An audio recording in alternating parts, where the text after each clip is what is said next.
안녕하십니까. 요즘 저희들은 교부학의 황금 시대라고 할 수 있는 4세기, 5세기를 살펴보고 있습니다. 많은 교부들을 주마간산격으로 봤죠. 암브로시오, 예로니모, 그리고 가파도치의 교부들, 성 아타나시오 등등. 근데 뭐니 해도 이 4, 5세기 교부 시대의 황금기의 가장 정점은 성 아우구스티누스에게 치달린다고 할 수 있겠습니다. 아니, 어떻게 보면 황금기뿐만 아니고 전체 고대 교회에 있어서 그리스도교 사상의 금자탑을 쌓은 분이 바로 성 아우구스티누스가 아닌가 하는 그런 생각을 합니다. 언젠가 우리 한국교회의 수많은 아구스티누스 저서들을 직접 번역하고 계시는 성염 대사님께서 그런 말씀을 하신 적이 있습니다.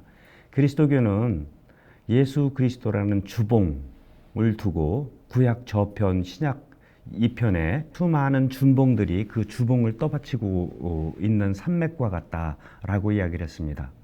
구약 저 건너편에는 모세부터 시작해서 위대한 예언자들이 그 주봉인 예수 그리스도를 떠받치고 있고, 신약 2편에는 바오로 사도를 비롯해서 수많은 이들이 마찬가지로 주봉인 예수 그리스도를 떠받치고 있는데, 그 중에서도 눈에 띄는 준봉이 있다고 한다면 바로 성 아우구스티누스다라는 그런 이야기를 하신 적이 있어요.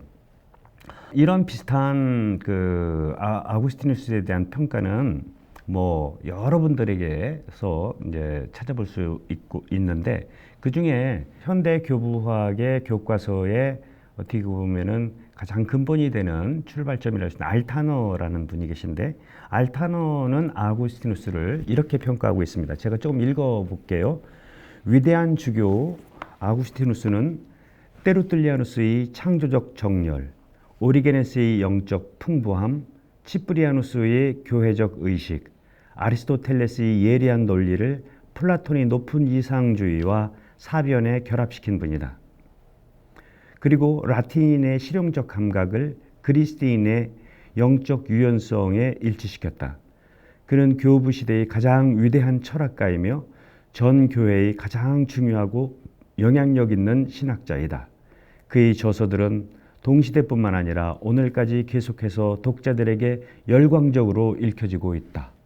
여기서 나오는 그 수많은 이름들이 열거되고 있는데, 이 이름들이 어떻게 보면 극과 극이에요. 아리스토텔레스, 플라톤, 테르툴리아누스, 오리게네스. 그러니까 어떻게 보면은 그 양쪽의 그 극자와 극우의 그 좋은 점만 쏙 빼가지고 자기 나름대로의 그리스도교 사상을 완성시킨 분이다라는 그런 의미일 수 있겠습니다. 아구스티누스는 굉장히 방대한 책을 쓰게 됩니다. 430년에 돌아가시거든요. 근데 430년 돌아가시기 전 3년 전에 그 책 이름이 레트락타시오네스라는 책입니다. 한국말로는 재논고라는 책인데, 그게 무슨 책이냐면은 자기가 여태까지 썼던 모든 책들을 자기 스스로 비판하고 평가하는 거예요. 그 시대에 좀 잘못된 거 있으면 수정하기도 하고, 또 독자들이 잘못 이해한 게 있으면 그거를 이제 바로 잡아주는, 그 고대 시대에 있어서 이런 류의 책은 아우스틴밖에 있지를 않아요. 자기가 쓴 책을 자기가 비평 이제 하게 되는데, 돌아가시기 3년 전에 이 재논고라는 책에서 거명된 책의 그 종류만 93편에 다다르고 있습니다. 여기에는 그가 남긴 수많은 강론들이 이제 제외되어 있고요. 그가 남긴 편지도 제외되어 있고, 그리고 아우구스티누스 같은 경우에는 시편 150편 전체를 다 상해를 하거든요. 주석을 하게 되는데, 이것도 거기는 빼져 있어요. 그런데 그 레트락타시오나스에서 언급된 책 그 편수만 93편에 이르고 있습니다. 427년에 이제 집필을 하신 책인데, 돌아가시기 전까지 3년 동안 또 10여 권의 책을 또 쓰세요. 그러니까 이 양반이 남긴 책은 100편이 이제 넘게 되는 것이죠. 여기에는 수많은 주제들이 다뤄지고 있습니다. 자아 인식에서부터 시작해서 존재, 진리, 사랑, 하느님 인식의 가능성, 자유, 인간의 본성, 영원성, 시간, 악, 섭리, 역사, 정의, 행복, 사랑, 등등. 제가 여기 보여준 이 책이 있는데요. 이게 어거스틴 Through the Ages라는 그런 영어로 된 책인데요. 편집자가 누구냐면 피츠제럴드 분도의 수사 신부님이신데 제 스승님이시기도 합니다. 이게 뭐냐면요, 아우구스티누스 사전이에요. 아우구스티누스 사전. 그러니까 여러분들이 뭐 이렇게 뭐라 그럴까, 뭐 사랑, 자유, 뭐 여러분들이 알고 싶은 거가 있으면 이거를 딱 피게 되면은, 그러면은 이 안에 그 아구스티누스가 다뤘던 그게 다 있다라는 겁니다. 대단한 거죠. 한 사람이 사상을 이렇게 그 어떻게 사전으로 이렇게 이제 만들었다는 것 자체가 이 양반이 얼마나 많은 그 주제들을 다뤘는지를 알 수 있을 것 같습니다. 아구스티누스를 이 짧은 시간에 참 말씀드리기가 쉽지는 않을 것 같습니다. 여태까지 황금기의 많은 교부들도 주마간산식으로 봤지만 아구스티누스 역시 이번 시간에는 주마간산식으로만 보아야 될 것 같습니다. 그리고 나중에 시즌 2가 되게 되면은 이제 아구스티누스의 본격적인 그 책들을 통해 가지고 그의 사상을 좀 더 깊이 심화할 작정인데요. 그러기에 앞서서 이분의 그 생애에 대해서 좀 알아봐야 될 것 같은데, 베네딕토 16세 교황님께서는 박사학위를 이 아구스티누스를 전공으로 하셨습니다. 그 누구보다도, 어떤 교황님보다도 아구스티누스 성의를 이제 사랑했던 그런 분인데, 이분이 하신 말씀이 있어요. 아구스티누스의 삶은 그저 사건들이 연속으로만 이루어진 것이 아니다. 그의 삶 구석구석에 다 진리와 암, 그리고 이해를 위한 긴장으로 점철되어 있다. 그렇기 때문에 아구스티누스의 생애는 그의 위대한 작품들에 대한 설명과 시종일관 연결되어 있다 라고 베네딕토 교황님께서 말씀하시면서 그의 작품이 곧 그의 삶이다 라는 그런 말씀을 하신 적이 있습니다. 저와 함께 이제 주마 간산식이긴 할 테지만 아우구스티누스의 생애에 대해서 이제 좀 보도록 하겠습니다. 아우구스티누스의 생애의 주축이 되는 자료라고 그럴까, 문헌은 뭐니 해도 본인 스스로 자기 삶을 하느님 앞에서 되돌아본 고백록이라는 책이 있죠. 근데 이 고백록은 아구스티누스의 이제 탄생부터 시작해가지고 모니카 성녀의 죽음까지밖에 이제 나와 있지를 않아요. 그런데 여기에 플러스 아구스티누스 전체 생애를 좀 보기 위해서 또 다른 중요한 문헌이 있는데, 아구스티누스의 제자였던 포시디우스라는 분이 계신데 이분이 아구스티누스의 생애를 썼습니다. 이 생애 역시 한국말로 이제 번역이 되어 있습니다. 분도 교부문헌 총서에 이렇게 나와 있죠. 이것 말고도 그분이 남긴 수많은 책들을 통해 가지고 아구스티누스의 생애를 이제 우리는 다시 편집해 볼 수 있겠다라는 말씀입니다. 그러면 저는 이게 될지 안 될지는 모르겠지만 아우구스티누스의 생애를 따라가면서 그분이 남겼던 그 주옥 같은 그런 책들이 그 생애와 결부돼서 어떻게 나올 수 있는지를 말씀드리고 싶어요. 이분의 책은 그냥 탁상공론, 그 책상 위에서 생각해가지고 한 사변적 연구의 결과물이 아니라 자기가 어떻게 살았는지 그 삶에서 우러나온 책들이 바로 이분의 수많은 저서들이었다라고 이제 이렇게 알고 계시면 될 것 같고, 따라서 생애를 짚어가면서 그 생애 때 어떤 책들이 쓰였는지를 이렇게 아시게 되면은 그 책을 다 읽지는 않아도 무슨 내용이 있겠구나라는 거는 여러분들이 짐작해 볼 수 있을 것 같다라는 말씀입니다. 이 아구스티누스는 북부 아프리카 타가스테에서 태어나게 됩니다. 이 아구스티누스의 고향 타가스테를 말씀드리기 전에 아구스티누스 당시에 이 북부 아프리카를 좀 알아야 될 것 같아요. 이 로마 시대는요, 디오클레시아누스 황제 때 그 지중해 연안의 그 넓은 로마 영토 제국을 12개의 커다란 속주로 나누게 됩니다. 그 중에 하나였죠. 이 북부 아프리카 속주라고 이야기를 할 수 있는데 이거를 프로콘술라리스라고 합니다. 그러니까 그 광활한 로마 대제국을 12로 나눴는데 그 12분의 1이 북부 아프리카였다. 이 북부 아프리카는 어디를 의미하냐면 지금 알제리, 리비아, 튀니지, 마우리타니아 뭐 이쪽 부분을 전체 북부 아프리카 속주라고 얘기를 할 수 있고요. 이 북부 아프리카 속주는 또 6개의 프로빈치아, 그러니까 6개의 주라고 해야 되나요?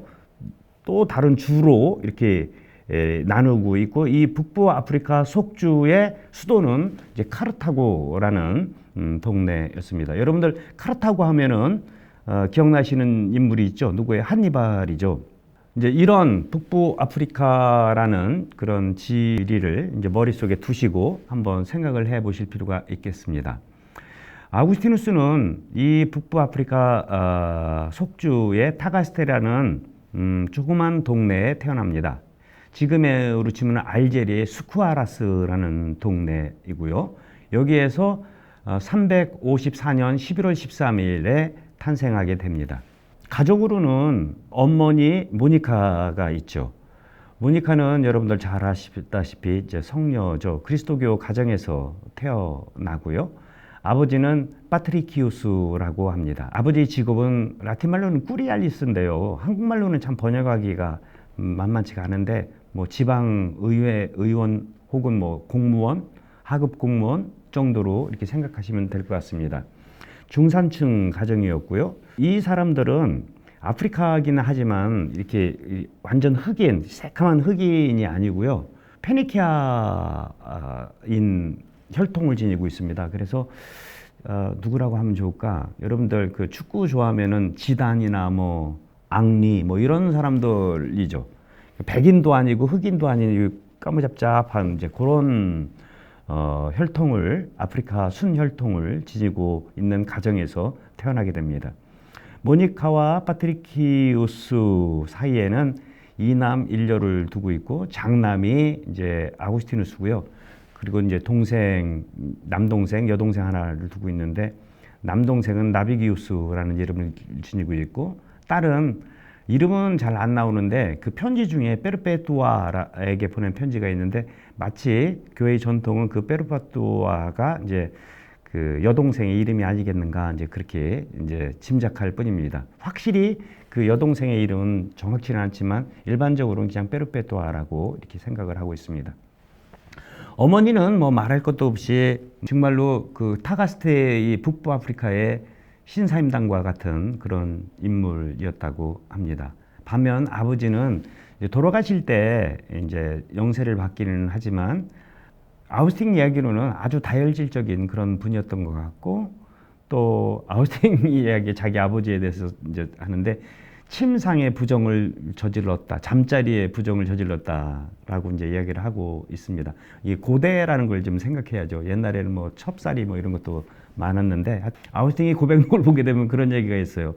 그 당시 여성들 같은 경우에는 이 얼굴에 손바닥 자국이 없는 여자들이 없었다. 이제 그런 얘기를 합니다. 뭐 퍽하면은 그냥 그 가부장적 사회에서 이렇게 이제 폭력이 오고 가고 했는데 자기 생전에 이제 이 두 분이 그렇게 막 치고받고 폭력을 써가면서 싸우는 경우는 한 번도 보지 못했다라고 이렇게 이야기를 하고 있습니다. 그런 걸 보게 되면은 모니카의 그 성정도 우리가 어느 정도 짐작해 볼 수 있고 그의 가정주부로서의 그리고 남편에 대한 그 지혜로운 그런 행동 거지를 통해 가지고 화목한 가정을 꾸리지 않았는가 이제 그런 생각을 하게 됩니다. 아구스티누스의 어린 시절은 비교적 자세하게 고백록에 나와 있습니다. 그 이야기를 다 일일이 할 수는 없고요. 가장 기초적인 초등 교육이죠. 읽기, 쓰기, 세마기 뭐 이런 이제 지금으로 치면은 뭐 초등학교에서 배우는 그런 것들은 자기 고향 타가스테에서 이렇게 교육을 받게 됩니다. 근데 아구스티누스의 그 고백록을 보게 되면은 이 학교 교육에 대해서 아주 불만에 찬 그런 태도를 많이 볼 수 있게 됩니다. 이 아프리카의 대천재였던 그 아구스티누스의 그런 지적 호기심과 감수성이 학교 교육이라는 그 당시 체계되지 못한 그런 형식의 사슬에 묶여 버렸기 때문에 이런 것이 아닌가 그런 생각을 하고 있어요. 아우스팅이 이런 얘기를 한 적이 있습니다. 자신의 고향은 내륙이라는 거예요. 그런데 그때도 이렇게 작은 잔 안에 출렁거리는 이 물을 보면서 자기는 바다의 그 바닷물을 떠올리곤 했을 정도라고 이렇게 이야기할 정도였었어요. 이런 그 아우구스틴의 광활한 지적 어떤 호기심을 학교에서는 그냥 그 암기 위주의 그 형식적 교육으로 이렇게 이제 시켰기 때문에 학교 생활이 그렇게 원만치는, 지금 우리가 생각하는 그 모범생은 아니었던 것 같아요.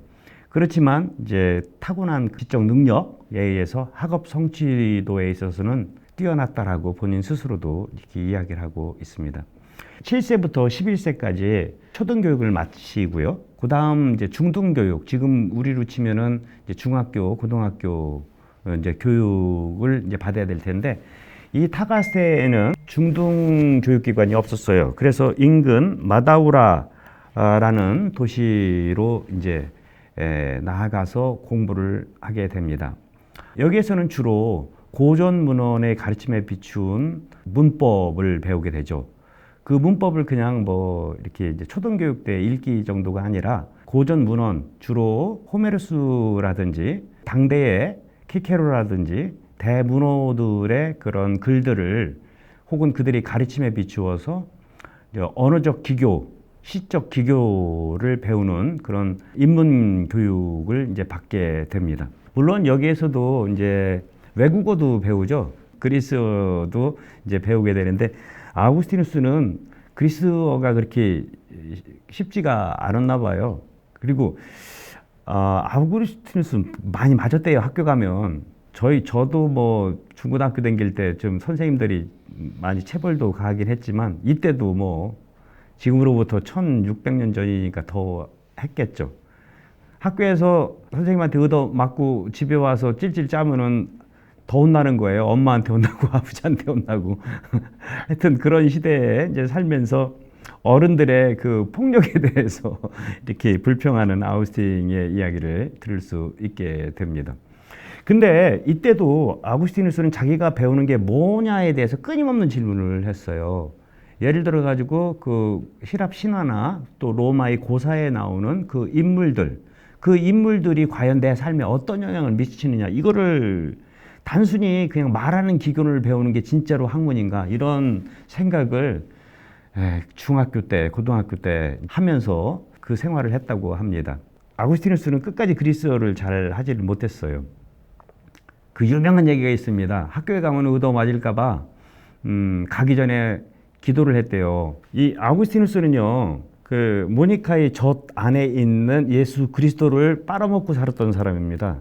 그러니까 이제 그 무릎 위에서 기도를 배웠겠죠. 그래서 이제 기도를 종종 드리고는 했나 봐요. 자기가 필요할 때마다.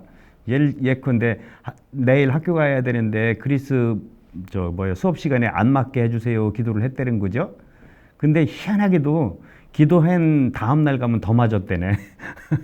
이때부터 이제 물론 이제 소년 아구스티누스에게 있어서 이제 하느님하고 조금 더 멀어지게 되는 이제 그런 계기가 되지 않았는가 하고 짐작해 볼 수 있을 것 같습니다. 4년간의 이 마다우라에서의 중등 교육을 마치게 됩니다. 그 다음에는 이제 고등교육, 지금으로 치면 이제 대학교를 가야 되는데, 가정 형편상 대학교를 보내지를 이제 못하게 됩니다. 그 당시 대학교는 북부 아프리카 속주의 수도인 카르타고에 있게 되는데, 이제 거기까지 가려면은 이제 유학을 보내야 되는 거 아니겠어요? 지금 우리로 치면 저 시골에 사는 이제 똑똑한 학생이 있는데, 이제 집안 형편 때문에 서울로 진학을 못하고 1년을 허송세월 하게 됩니다. 이때 나이가 이제 17살인데, 아우구스티누스는 이때 비로소 아슬아슬한 인생의 무대에 이제 들어가게 됩니다. 진학을 못하고 이제 고향에서 보낸 1년은 아우구스티누스에게 있어서 윤리적으로 서서히 해이해지면서 육체적으로나 이제 성적으로 한창 성장하고 있던 그는 이제 점차 그 나이에 때 충분히 이제 겪을 수 있는 그런 일들을 겪으면서 감각적인 것에 이제 굴복하기 시작을 하게 됩니다. 이때 이제 그 동무들하고 같이 지내면서 우정이 절대 기준이었죠. 요 시기에 굉장히 중요한 그 사건이 하나 벌어집니다. 그 사건 자체는 그렇게 중요하다고 볼 수가 없는데, 아우구스티누스의 고백록을 보게 되면은 요 한 사건을 가지고 한 장 전체를 이렇게 이제 할애할 정도로 아우구스티누스의 그 뇌리에 아주 깊이 박힌 그런 사건이 있었는데, 그게 뭐냐면은 과수원에서 배를 털어버리는 거예요. 배설이죠, 배설이. 배설이를 왜 하겠어요?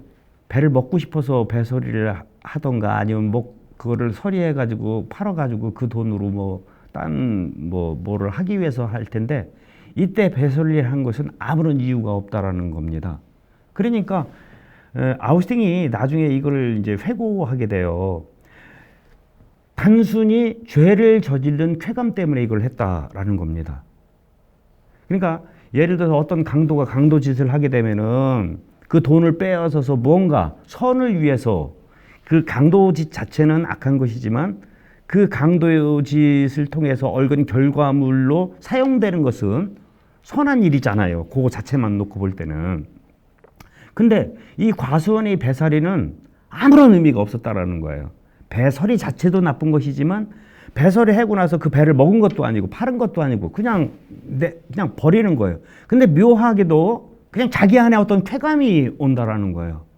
이때 이 감수성 강한 청년은 왜 도대체 이런 열매 없는 죄악을 나는 저지르고 있는가? 라는 큰 의문이 자기 뇌리 속에 각인되게 이릅니다. 이것이 이제 아구스티누스의 회심 과정에 굉장히 중요한 하나의 에피소드가 되게 됩니다. 그 1년 17세의 혈기왕성한 이 청년의 반항과 갈등, 불안과 자기 안에서의 모순이죠. 이것은 어떻게 보면 하나의 성장통과 같았다고 볼 수 있게 됩니다. 끝없는 육체적 욕망, 자제할 수 없는 욕망들, 그래서 이런 충동의 댐을 쌓기 위해서 자기는 결혼을 바라기도 했다라는 거예요. 근데 이제 엄마나 아버지나 모두 다 아들에 대한 기대 때문에 이제 결혼을 이제 반대하게 되죠. 더 큰 기대가 있었다.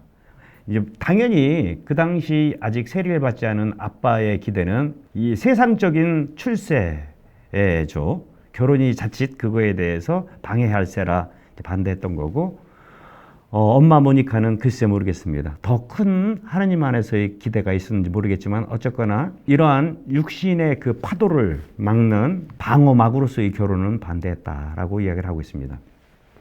이렇게 1년을 허송세월을 하고 있는 동안에 이 동네에 로마니아누스라는 아주 부자가 있었어요. 이 로마니아누스는 굉장히 중요한 사람입니다.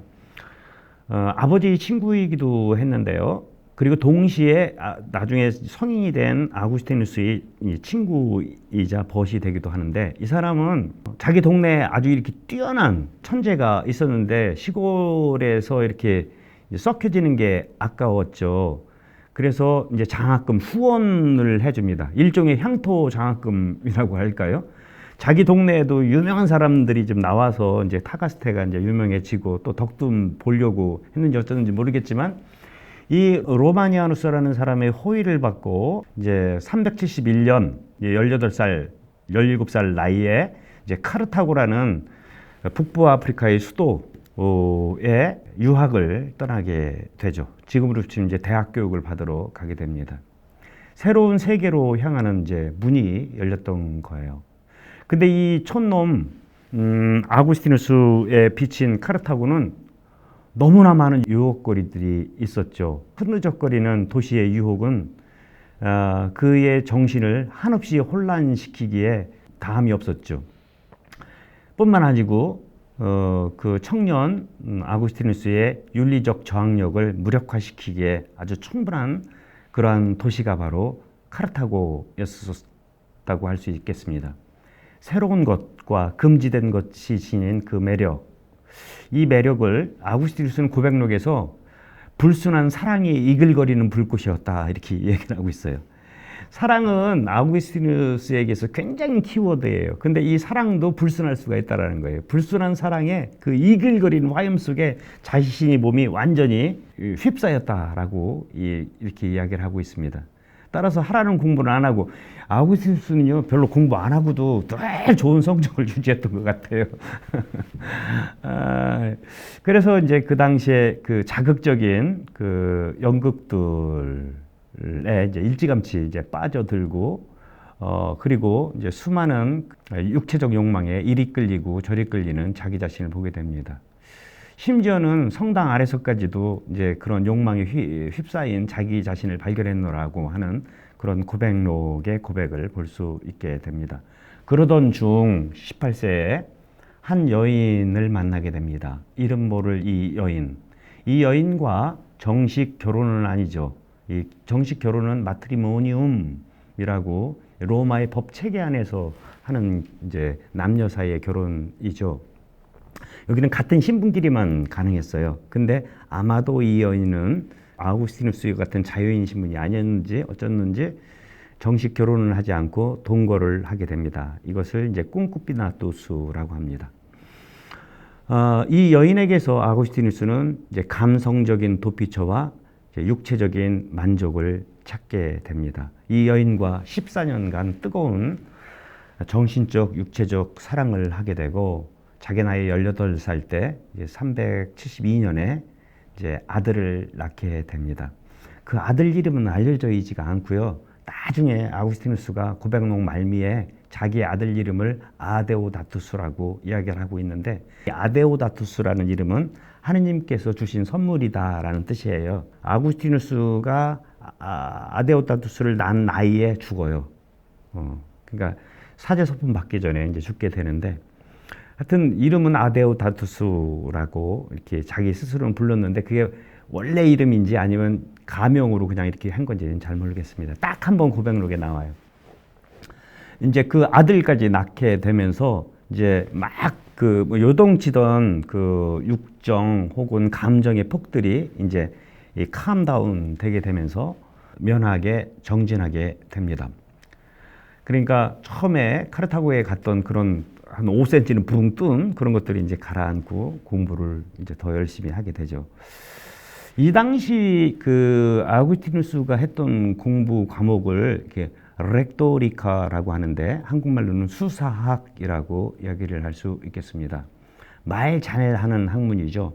상대방을 설득시키는 학문이라고 할 수 있겠고, 이게 고대 시대의 고등교육의 과목입니다. 그리스 로마 공화정의 현자들은 바로 이 수사학을 통해서 심오한 실천적 이상을 향해 나가곤 했던 고대의 한 학문이라고 할 수 있겠죠.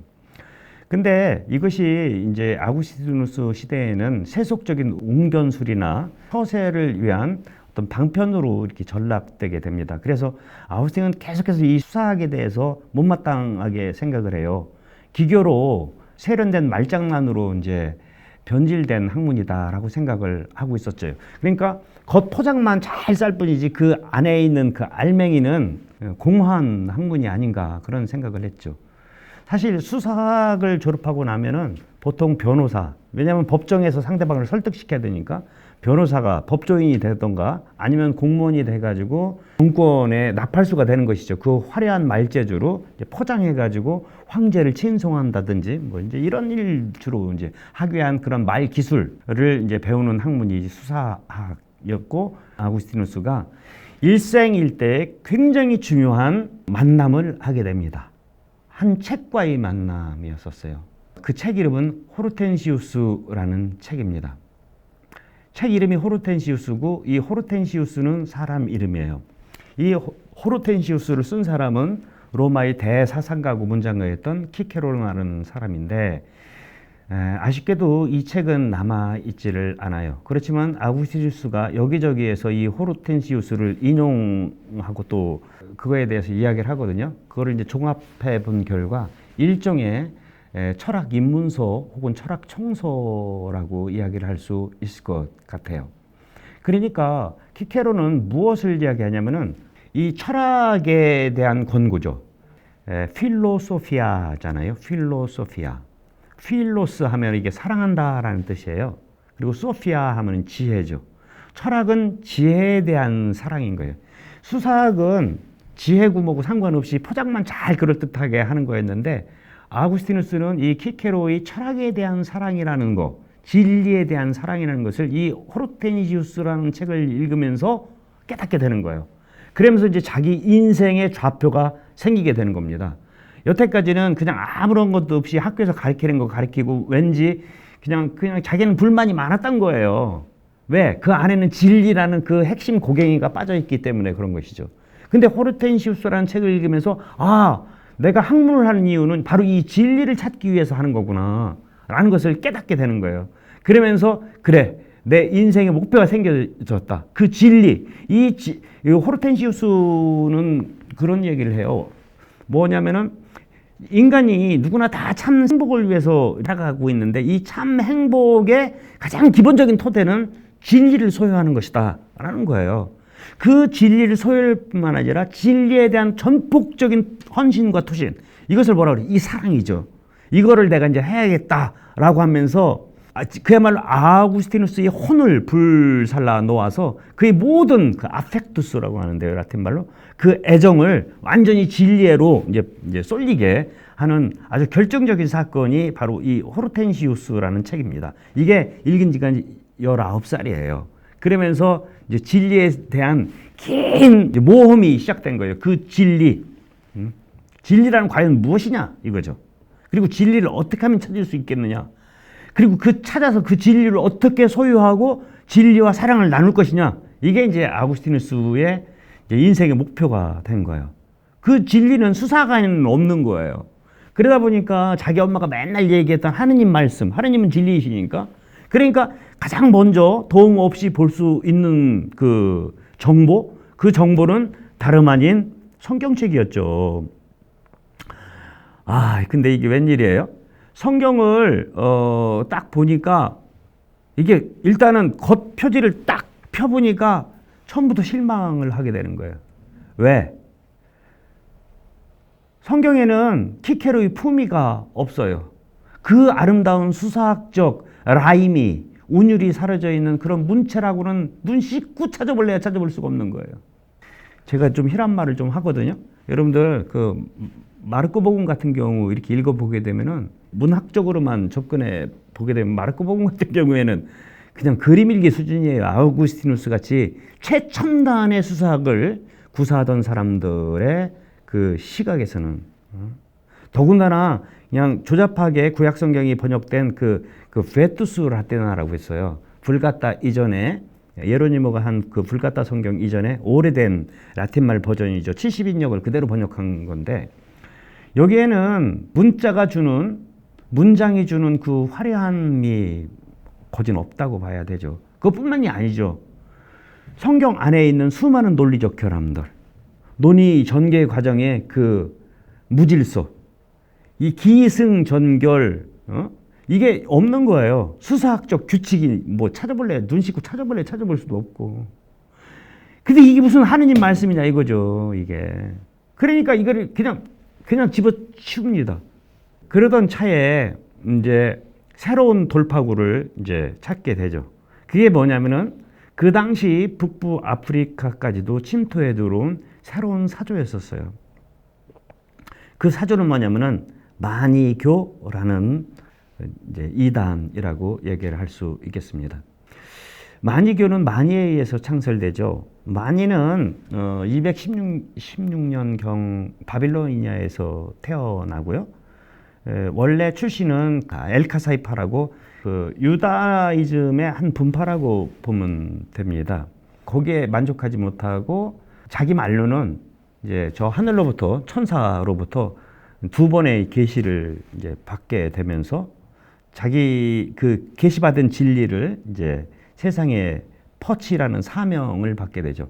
자기 스스로를 예수님은 물론이고 부처나 조로아스터나 그 당시에 알려진 그 영적 스승들의 최종적 파견된 자라고 생각을 하면서 이제 자기가 창설한 종교를 이제 전도하게 되는데 결국은 277년에 이제 참수를 당하게 돼요.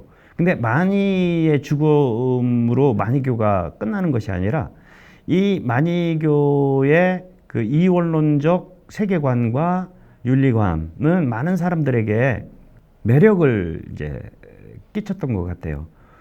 우꼬 비앙케라고 이태리의 이 마니교 전문가는 그런 얘기를 한 적이 있습니다. 이 마니교는 더러는 괴팍한 취향도 엿보이긴 하지만 그 당시로서는 매우 매력적인 요소를 지닌 이 환상적인 바로크 건축물과 같다. 이 바로크 건축이라는 게 막 이것저것 막 다 붙인 거거든요.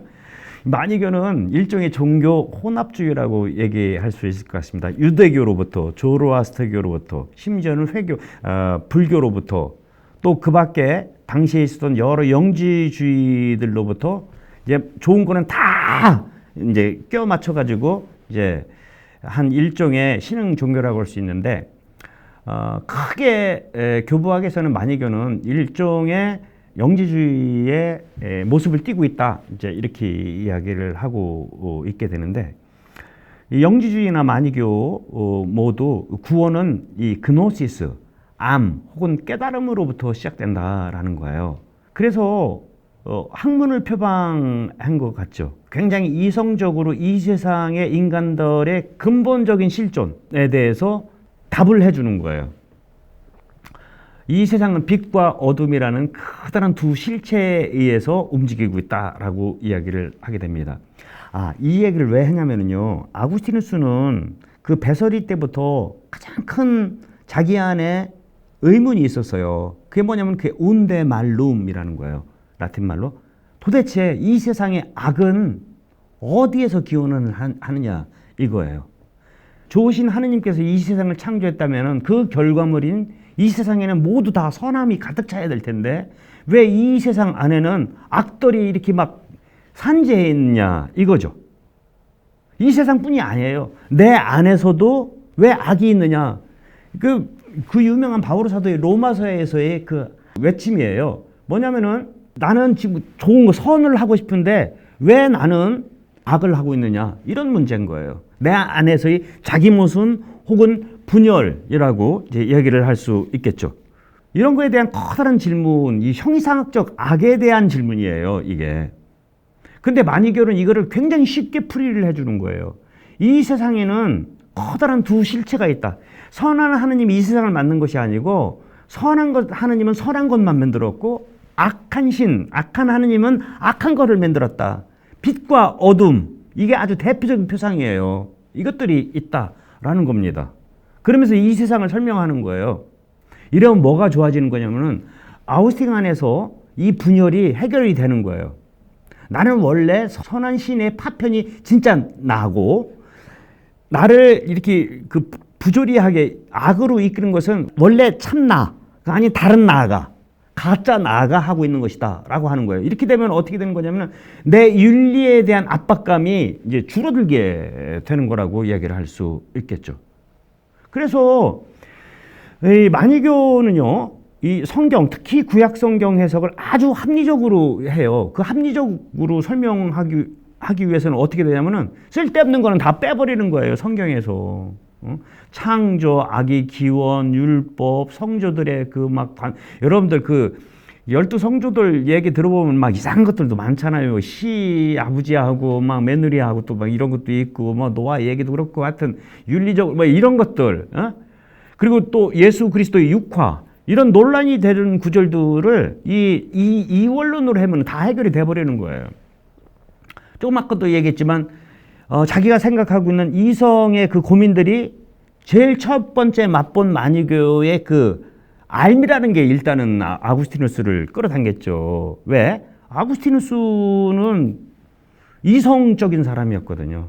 근데 아무런 설명 없이 구약 성경을 읽게 되면은 그 이성이 하느님 신비라는 그 문턱에 탁 걸리고 마른 거거든요. 근데 마니교는 그 문턱을 확 낮춰져 버린 거예요. 그러면서 더군다나 자기 양심의 가치까지도 이제 없애져 버리는 거예요. 내가 잘못하는 것은 내가 하는 게 아닌 거니까. 내 안에 있는 가짜 내가 하는 거니까.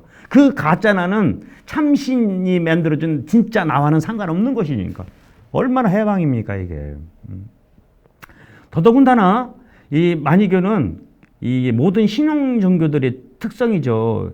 우리 사람들이 천주교 제일 처음에 오면 뭐라고 그래요?